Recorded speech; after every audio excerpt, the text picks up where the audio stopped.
നമസ്കാരം. ജാഗ്രത ന്യൂസ് ലൈവിലേക്ക് സ്വാഗതം. ട്രെയിനിൽ നിരന്തരമുണ്ടാകുന്ന മോഷണങ്ങൾക്കെതിരെ ശക്തമായ നടപടികളുമായാണ് ഇപ്പോൾ കോട്ടയം റെയിൽവേ പോലീസ് മുന്നോട്ട് പോകുന്നത്.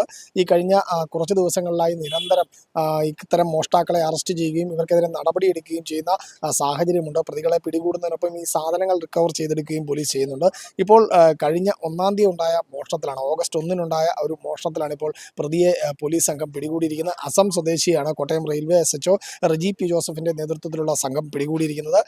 ഇദ്ദേഹം പറയുന്നത്, റജി പി ജോസഫ് പറയുന്നത് പ്രകാരം ഇത്തരത്തിലുള്ളൊരു പ്രതി ട്രെയിനിൽ നിന്ന് മോഷണം നടത്തി കോട്ടയത്ത് തൃശ്ശൂരിൽ നിന്നും തിരുവനന്തപുരത്തേക്ക് യാത്ര ചെയ്യുകയായിരുന്ന തിരുവനന്തപുരം സ്വദേശിയുടെ ലാപ്ടോപ്പും അടക്കമുള്ള ഉപകരണങ്ങൾ ഈ പ്രതി ട്രെയിനിൽ കയറി കോട്ടയത്ത് എത്തിയപ്പോൾ മോഷണം നടത്തി ചങ്ങനാശ്ശേരിയിൽ ഇറങ്ങിപ്പോകുന്ന സാഹചര്യമായിരുന്നു.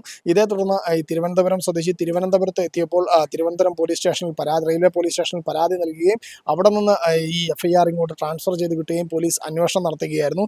എന്താണ് ഈ വിഷയത്തിൽ സംഭവിച്ചത്, എന്താണ് ഇത് സംബന്ധിച്ചുള്ള പോലീസിന്റെ നടപടിക്രമങ്ങൾ എന്നതടക്കമുള്ള കാര്യങ്ങൾ റജി പി ജോസഫ് ഇപ്പോൾ നമ്മളോട് വ്യക്തമാക്കും. കഴിഞ്ഞ 1/8/2024 തീയതി പൂനെ കന്യാകുമാരി ട്രെയിനിൽ വെച്ച് 60,000 രൂപ വരുന്ന ഒരു ലാപ്ടോപ്പ്, ചാർജർ, മൗസ് ഉൾപ്പെടെ ഒരു ആസാം സ്വദേശിയായ മൈനുൽ ഹക്ക് 21 വയസ്സ് മോഷണം ചെയ്തതിന് കോട്ടയം ഭാഗം വിട്ടപ്പോഴാണ് ട്രെയിനിൽ നിന്ന് ഈ ലാപ്ടോപ്പ് മോഷ്ടിച്ച് ചങ്ങനാശ്ശേരി ഇറങ്ങിപ്പോയി.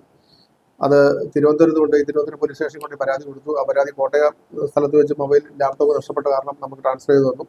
ഇവിടെ കേസെടുത്തു. അതിൻ്റെ അന്വേഷണം നടന്നു വരുമ്പോൾ 15-ാം തീയതി ഈ ലാപ്ടോപ്പ് പെരുമ്പാവൂർ ഒരു സ്ഥലത്ത് വെച്ച് ഓണായി. അപ്പോൾ അതിന് ലൊക്കേഷൻ കിട്ടി. ഇവിടുന്ന് നമ്മുടെ സ്ക്വാഡുകാരും ഞങ്ങളെല്ലാം കൂടെ പെരുമ്പാവൂർ ഒരു കടയിൽ ഈ ലാപ്ടോപ്പ് ഇരിപ്പുണ്ടായിരുന്നു. അത് അവിടെ നിന്ന് റിക്കവർ ചെയ്തപ്പോൾ അയാളുടെ ഈ ലാപ്ടോപ്പ് മേടിച്ച കടക്കാരൻ്റെ കയ്യിൽ ഈ ലാപ്ടോപ്പ് കൊടുത്ത് അയാളുടെ ഫോട്ടോ ഉണ്ടായി. ആ ഫോട്ടോ വെച്ച് വെരിഫിക്കേഷൻ നടത്തി, അന്വേഷണം നടത്തി. ഈ കടയിൽ തന്നെ അയാൾ ഇന്നലെ ഒരു മൊബൈൽ ഫോൺ ആയിട്ട് വന്നുകൊണ്ടേ കടക്കാരൻ നമ്മളെ വിളിച്ചു പറഞ്ഞു. അപ്പോൾ നമ്മുടെ സ്ക്വാഡുകാരും എന്നെ കൂടി എറണാകുളത്ത് ഉണ്ടായിരുന്നു. അവിടെ പെരുമ്പാവൂരിൽ നിന്ന് ഈ പ്രതിനെ അറസ്റ്റ് ചെയ്ത് സ്റ്റേഷനിൽ കൂട്ടിക്കൊണ്ട് വന്നിട്ടുള്ളതാണ്. ആസാം സ്വദേശിയാണ്. നിരന്തരം പെരുമ്പാവൂർ മേഖലകളിൽ ഇതുപോലെ ഷോപ്പുകളിൽ ഇതുപോലെ ലാപ്ടോപ്പ്, മൊബൈൽ ഫോണൊക്കെ ഈ ആസാം സ്വദേശികൾ കൊണ്ടുവന്ന് കൊടുത്ത് കേസെടുക്കുന്നുണ്ട്. എന്തായാലും മൊബൈൽ ഫോണും ലാപ്ടോപ്പും പ്രതിനെ റിക്കവർ ചെയ്തിട്ടുണ്ട്. പ്രതിനെ ഇപ്പോൾ കോടതിയിൽ ഹാജരാക്കി റിമാൻഡ് ചെയ്യാനുള്ള നടപടിക്രമത്തിലേക്ക് പോകുന്നതാണ്.